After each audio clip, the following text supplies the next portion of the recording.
ചന്തു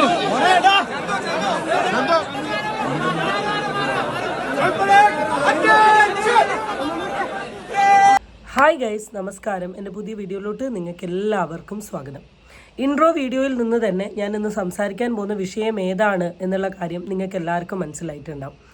ഇന്ന് കുറച്ച് മണിക്കൂറുകളായി സോഷ്യൽ മീഡിയയിൽ ഏറ്റവും കൂടുതൽ ഡിസ്കസ് ചെയ്യുന്നത് ഈ ഒരു പെർട്ടിക്കുലർ ടോപ്പിക്കാണ്. സലീം കുമാർ മരണപ്പെട്ട് അതിൻ്റെ ചടങ്ങ് തീരുന്നതിന് മുമ്പ് തന്നെ ഒരു വലിയ വിവാദം തുടങ്ങിയിരിക്കുകയാണ്. അപ്പം ഒരിക്കലും ഈ ഒരു സിറ്റുവേഷനിൽ സലീം കുമാറിൻ്റെ മകനായിട്ടുള്ള ചന്തുവിനെ കുറ്റം പറയാനല്ല ഞാൻ വന്നത്.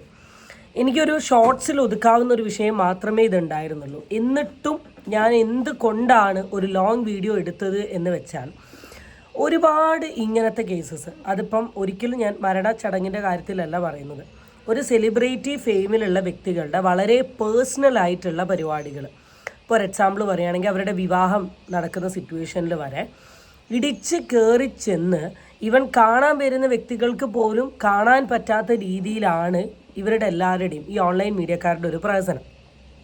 അത് എൻജോയ് ചെയ്യുന്ന ഒരു കൂട്ടം ആൾക്കാരുണ്ട്, എന്നാൽ അതിൽ ഇറിറ്റേറ്റഡ് ആവുന്ന ഒരു കൂട്ടം ആൾക്കാരുണ്ട്.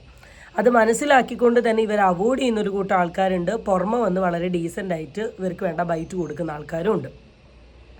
എന്നാൽ എവിടെയും എന്തും ചെയ്യാം, എവിടെ കയറിയും എന്തും പറയാം, ആരോടും എന്തും ചോദിക്കാം, എങ്ങനെ വേണമെങ്കിലും ഷൂട്ട് ചെയ്യാം എന്ന തരത്തിലുള്ള ഒരു സ്റ്റാൻഡാണ് ഇപ്പോൾ കുറച്ച് കാലങ്ങളായി ഈ ഓൺലൈൻ മീഡിയക്കാർ കാണിച്ചു കൂട്ടുന്നത്. അതിന് ആര് മറുപടി കൊടുക്കും, ആര് ഇവരുടെ മുഖത്ത് നോക്കി ചോദിക്കും എന്നുള്ളതായിരുന്നു ഇത്രയും കാലമായി ഞാൻ ചെയ്തിരുന്നത്. ഞാൻ ഒരാളുടെ വിഷയം വളരെ റീസെൻ്റ്ലി ഞാൻ എൻ്റെ സോഷ്യൽ മീഡിയയിൽ ഇടയ്ക്കിടയ്ക്ക് ഞാൻ വീഡിയോസ് ഇടലുണ്ടായിരുന്നു, രേണുസുതി എന്ന് പറഞ്ഞാൽ. അന്നും ഞാൻ പറഞ്ഞിട്ടുണ്ട്, രേണുസുതിക്ക് ഇത്രത്തോളം നെഗറ്റീവ് കോൺട്രവേഴ്സി വരാനുള്ളതിൻ്റെ ഏറ്റവും വലിയൊരു കാരണം എന്ന് പറയുന്നത് എന്താണെന്ന് വെച്ചാൽ ഈ ഓൺലൈൻ മീഡിയക്കാരും അവരുടെ ചില കൊനിഷ്ട് നിറഞ്ഞിട്ടുള്ള ചോദ്യങ്ങളുമാണ്. ഈ ചോദ്യങ്ങൾക്ക് രേണു മറുപടി കൊടുക്കുമ്പോഴാണ് സോഷ്യൽ മീഡിയയിൽ ഇതൊരു വലിയ ചർച്ചയായി മാറുന്നത്. അതുകൊണ്ട് തന്നെ ഈ ഓൺലൈൻ മീഡിയക്കാരുടെ പെരുമാറ്റം അന്നും ഇന്നും ഇനി അങ്ങോട്ടും ഒരിക്കലും എനിക്ക് അക്സെപ്റ്റ് ചെയ്യാൻ പറ്റുന്ന ഒരു സാധനമല്ല. അപ്പോൾ ഇന്ന് എന്ന് പറഞ്ഞാൽ സലീം കുമാർ എന്ന് പറയുന്ന ഒരു വ്യക്തിയുടെ മരണം അത് ഈ ലോകത്തുള്ള എല്ലാവരെയും എത്രത്തോളം ഹേർട്ട് ചെയ്തോ അതിൻ്റെ 100 ഇരട്ടിയായിരിക്കും അവരെ കുടുംബത്തെ ഹേർട്ട് ചെയ്യുക. അവർ ഇന്ന് ആ ഒരു സിറ്റുവേഷനിൽ, ഇപ്പോൾ ഫോർ ആൻ എക്സാമ്പിൾ, നമ്മുടെ ഫാമിലിയിൽ ഒരു മരണം സംഭവിച്ചിട്ടുണ്ടെങ്കിൽ നമുക്ക് നമ്മളുടെ ചുറ്റുപാടും അറിയുന്ന ഒരു 200 പേരൊക്കെ കാണാൻ വരും. അതും അവർ വന്നിട്ട് ഈ രാവിലെ തൊട്ടിട്ട് വൈകുന്നേരം വരെ ഈ തമ്പടിച്ച് നിൽക്കാൻ പോകുന്നില്ല. അവർ വരുന്നു, കാണുന്നു, പ്രാർത്ഥിക്കുന്നു, പോകുന്നു. പക്ഷെ നമുക്ക് നമ്മളതായിട്ടുള്ള ഒരു പേഴ്സണൽ സ്പേസ്, ടൈം, കാര്യങ്ങളൊക്കെ നമുക്ക് നമ്മളുടെ ആ ഒരു വ്യക്തിൻ്റെ കൂടെ ലൈഫിൽ സ്പെൻഡ് ചെയ്യാൻ പറ്റും. നമുക്ക് ഓരോ സെക്കൻഡും അയ്യോ അയ്യോ എന്ന് പറയുന്ന ഒരു ഹാർട്ട് ബീറ്റോട് കൂടിയാണ് നമ്മളിങ്ങനെ ഇരിക്കുക. പക്ഷെ അതേ ഇമോഷനോട് കൂടിയാണ് ഇവിടെ ബാക്കി ഈ മകനും ഫാമിലിയും ഇരിക്കുന്നത്. അതേ ഇമോഷനോട് കൂടി ആ ഫാമിലി ഇരിക്കുന്ന സമയത്ത് ഇവരുടെ ഈ സലീം കുമാർ അതുപോലെ ഈ ആക്ട്രസ്മാരുടെയൊക്കെ മരണം എന്ന് പറഞ്ഞിട്ടുണ്ടെങ്കിൽ ഒരു കൂട്ടം ആൾക്കാരായിരിക്കും ഇവരെ കാണാൻ വരിക. അതിൻ്റെ കൂട്ടത്തിൽ ഇവരെ കാണാൻ ഒരുപാട് സെലിബ്രിറ്റികൾ വരും. ഈ സെലിബ്രിറ്റികളെ കാണാൻ വേണ്ടിയിട്ട് ഒരു കൂട്ടം ആൾക്കാർ വരും. അതിൻ്റെ കൂടെ തന്നെ പോലീസ്, അത് ഇത് പട്ടാളം എന്ന് പറഞ്ഞ ഒരു ഗ്യാങ് ഓഫ് ആൾക്കാരാണ്. അപ്പോൾ ഇതിൻ്റെ ഇടയിൽ ഇവരിങ്ങനെ ഈ റൗണ്ട് അടിച്ച് കണ്ടുകൊണ്ട് നിൽക്കുന്നതിൻ്റെ ഇടയിൽ ആകെ കുറച്ച് വളരെ ക്വാളിറ്റി ആയിട്ടുള്ള ടൈം മാത്രമേ ഇവരുടെ ക്ലോസ് ഫാമിലിക്ക് കിട്ടൂ. ബാക്ക്ഗ്രൗണ്ടിൽ ചീവീൻ്റെ ഒച്ചുണ്ട്, എല്ലാവരും ഒന്ന് എക്സ്ക്യൂസ് ചെയ്യാം. ക്ലോസ് ഫാമിലി മെമ്പേഴ്സിന് കിട്ടും. അങ്ങനെ അവർ നിൽക്കുന്ന സമയം, അവസാനത്തെ ചടങ്ങിനോട് ചേർന്ന് നിൽക്കുന്ന ഒരു ടൈമിൽ ഈ ഓൺലൈൻ മീഡിയക്കാർ കയറി വന്നിട്ട് അതുപോലും മര്യാദയ്ക്ക് ചെയ്യാൻ ഇവരെ സമ്മതിച്ചില്ലെങ്കിൽ ചന്തു ചെയ്തതല്ല, അതിനപ്പുറം റിയാക്ട് ചെയ്യണമെന്നാണ് എനിക്ക് പറയാനുള്ളത്. കാരണം ആരാണെങ്കിലും അങ്ങനെ ചെയ്തു പോകും. ഇമോഷണലി അത്രത്തോളം സങ്കടപ്പെട്ടിട്ട് ഒന്നും അല്ലാണ്ട് നിൽക്കുന്ന ഒരു സാഹചര്യമാണ്. പല സിറ്റുവേഷനിലും എനിക്ക് തോന്നിയിട്ടുണ്ട് ഈ ഓൺലൈൻ മീഡിയക്കാർക്കൊന്നും വിവരവും ബോധവും ഇല്ലേന്ന്. ഇവർക്ക് എഗെയിൻസ്റ്റൊക്കെ എന്തെങ്കിലും കേസ് കൊടുത്തൂടെ എന്ന് ഞാൻ ആലോചിച്ചിട്ടുണ്ട്. ഒരു മരണം നടന്ന് അതിൻ്റെ ചടങ്ങ് നടന്നുകൊണ്ടിരിക്കുന്ന സിറ്റുവേഷൻ ഇടയിലാണ് ക്യാമറയും കൊണ്ട് കയറി വന്നിട്ട് മര്യാദയ്ക്ക് ആ കാര്യങ്ങൾ ചെയ്യാൻ സമ്മതിക്കാത്ത. ഇതൊക്കെ ചെയ്യുന്നതിൽ കൂടി ഇവർക്ക് എന്താ കിട്ടുന്നത്? എന്താ ഇവർ ഉദ്ദേശിക്കുന്നത്? റീച്ചോ? ഈ റീച്ച് കൊണ്ട് ഇവർക്ക് എന്ത് പൈസയാണ് കിട്ടുന്നത്? എന്തായാലും നമുക്ക് ആ കംപ്ലീറ്റ് വീഡിയോ ഒന്ന് നോക്കാം.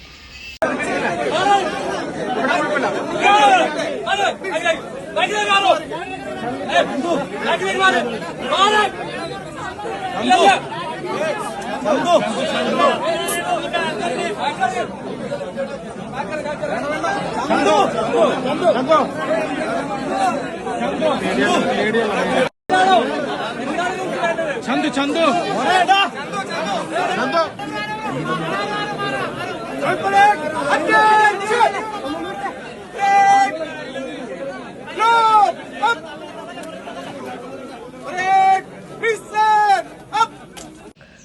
നിങ്ങൾ എത്ര പേരാണുള്ളത് ആ ഫ്രെയിമിൽ, എത്ര പേരാണുള്ളത്? ഇവർ മര്യാദയ്ക്ക് നിൽക്കുകയാണോ? ഇവരെല്ലാവരും കൂടെ അങ്ങോട്ടും ഇങ്ങോട്ടും കുത്തിയും ഉന്തിയും തള്ളിയും തട്ടിയും വീത്തിക്കൊണ്ട് നിൽക്കുകയല്ലേ ചെയ്യുക? ഫസ്റ്റ് തൊട്ടിട്ട് ലാസ്റ്റ് വരെ ഓൺലൈൻ മീഡിയക്കാരുണ്ടായിരുന്നു. ഇവർ സൈലൻ്റ് ആയിട്ട് എല്ലാത്തിനും അലൗ ചെയ്തു. നിങ്ങൾ ഇപ്പോഴും നിന്നോളൂ, വീഡിയോ എടുത്തോളൂ, ഫോട്ടോ എടുത്തോളൂ, ഒരു കുഴപ്പമില്ല.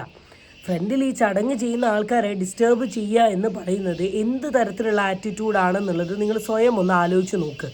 നിങ്ങളുടെ വീട്ടിൽ ആരെങ്കിലും മരിച്ചുകൊണ്ട് നിൽക്കുന്ന സമയത്ത് ഈ രീതിയിലുള്ള കാര്യങ്ങൾ ചെയ്തിട്ടുണ്ടെങ്കിൽ നിങ്ങൾക്കിത് സഹിക്കാൻ പറ്റുമോ? ഓൺലൈൻ മീഡിയക്കാർ യൂസ്ഫുൾ തന്നെയാണ്. നമുക്ക് പല വാർത്തകളും വളരെ ഫാസ്റ്റായിട്ട് സെക്കൻഡിൽ അറിയിക്കുന്ന കാറ്റഗറി ഓഫ് ആൾക്കാർ തന്നെയാണ് നിങ്ങൾ. നിങ്ങളിടുന്ന പല ന്യൂസുകളുമാണ് നമ്മളെല്ലാവരും സോഷ്യൽ മീഡിയയിൽ എടുത്ത് സംസാരിക്കുന്നത്, ഡിസ്കസ് ചെയ്യുന്നത്. പക്ഷേ അതിനിടയിലും ഒരു മാനേഴ്സ് ഉണ്ട്, ഒരു റെസ്പെക്റ്റ് ഉണ്ട്, ഒരാൾക്ക് കൊടുക്കേണ്ട ഒരു സ്പേസ് ഉണ്ട്. ഇതൊന്നും ചെയ്യാണ്ട്, ഇതൊന്നും കാണിക്കാണ്ട് നിങ്ങൾ ഈ തരത്തിൽ ബിഹേവ് ചെയ്യുന്നതിനെ ഒട്ടും എന്ന് വെച്ചാൽ എനിക്കൊന്നും 1% പോലും യോജിക്കാൻ സാധിക്കില്ല എന്നുള്ളതാണ് പറയാനുള്ളത്. എങ്ങനെയാണ് ഇങ്ങനത്തെ പ്രവൃത്തിനെ യോജിക്കുക? യോജിക്കാൻ മാത്രം എന്ത് ക്വാളിറ്റിയാണ് ഈ ഒരു പെർട്ടിക്കുലർ പ്രവൃത്തിക്കുള്ളത്? ഞാൻ ഒരിക്കലും ഇതൊരു ലോങ് വീഡിയോയിൽ കൊണ്ടുപോകണമെന്ന് കരുതിയ ഒരു വിഷയമല്ല. പക്ഷേ ഇത്രയും കാര്യങ്ങൾ ഒരിക്കലും എനിക്കൊരു ഷോർട്സിൽ പറഞ്ഞു തീർക്കാൻ പറ്റാത്തത് കൊണ്ടാണ് ഞാൻ ഈ വീഡിയോ ഇടുന്നത്. കുറേ എണ്ണങ്ങൾ ഇറങ്ങിയിട്ടുണ്ട് ക്യാമറയും തൂക്കി പിടിച്ചിട്ട്, ഒരു ബോധവും ഇല്ലാത്തിട്ടുങ്ങൾ. അതിൻ്റെ ഇടയിൽ വേറൊരു മണ്ടനെ ഞാൻ കാണിച്ചു തരാം, എല്ലാവരും നോക്കിയോളൂ. ഇപ്പോൾ കാണിച്ചു തരാം.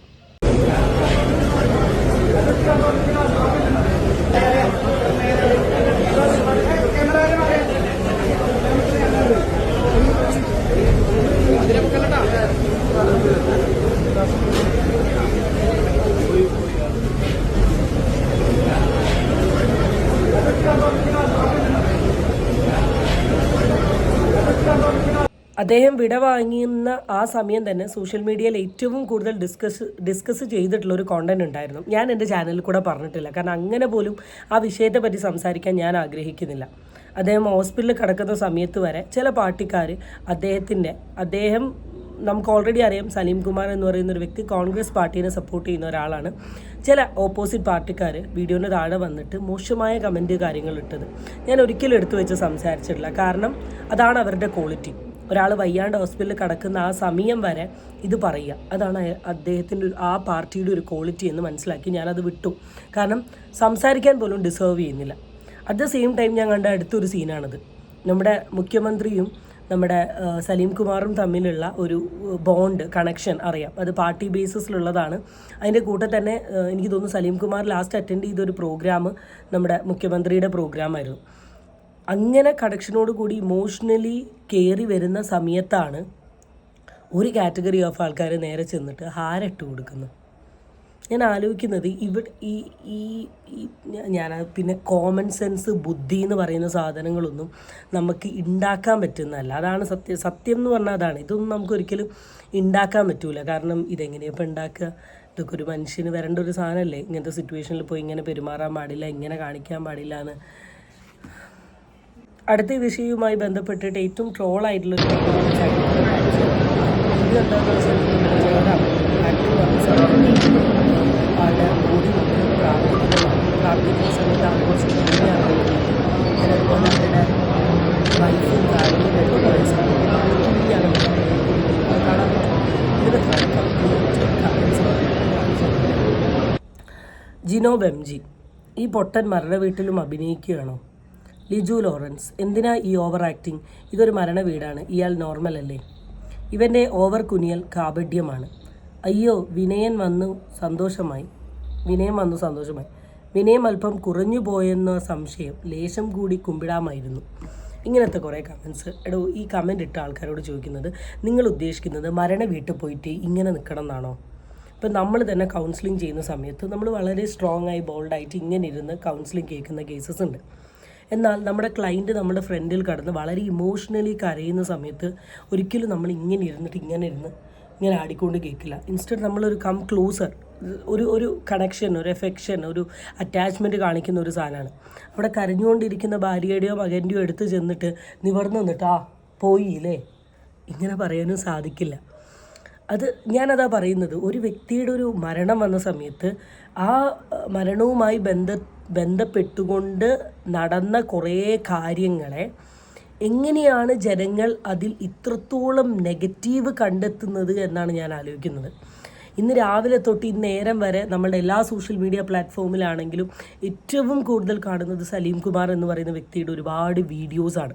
അദ്ദേഹം അഭിനയിച്ച കുറേ വീഡിയോസ്, അദ്ദേഹത്തിൻ്റെ ഇൻ്റർവ്യൂവിലെ വീഡിയോസ്, സ്റ്റേജ് പെർഫോമൻസിലെ വീഡിയോസ്, അങ്ങനെ കുറേ ബൈറ്റ്സ്. ഈ ബൈറ്റ്സ് ഓരോന്നും കാണുന്ന സമയത്ത് നമുക്കെല്ലാവർക്കും ഭയങ്കര വിഷമവും സങ്കടവും എല്ലാം ഒരുമിച്ച് വന്നുകൊണ്ട് നിൽക്കുകയാണ്. ആ ഒരു റിയാലിറ്റി മാറിയിട്ടില്ല. അതിനു മുമ്പ് തന്നെ ആ ഒരു വിഷയത്തിൻ്റെ ഉള്ളിൽ നടക്കുന്ന കാര്യങ്ങൾ എടുത്തു വെച്ച് നെഗറ്റീവ് പറയാനുള്ള ജനങ്ങളുടെ മനസ്സും, അതേ കൂട്ടത്തിൽ തന്നെ ഒരു കാറ്റഗറി ഓഫ് ആൾക്കാർ മനുഷ്യത്വരഹിതമായി പെരുമാറാനും തോന്നുന്നുണ്ടല്ലോ എന്നാണ് ഞാൻ ആലോചിക്കുന്നത്. ഈ കാറ്റഗറി ഓഫ് ആൾക്കാരെ കാണിച്ചു തരാൻ വേണ്ടി മാത്രം എടുത്തൊരു വീഡിയോ ആണ്. അപ്പം അത്രേ പറയാനുള്ളൂ. അടുത്ത വീഡിയോ നമുക്ക് വീണ്ടും കാണാം. Till then it's bye from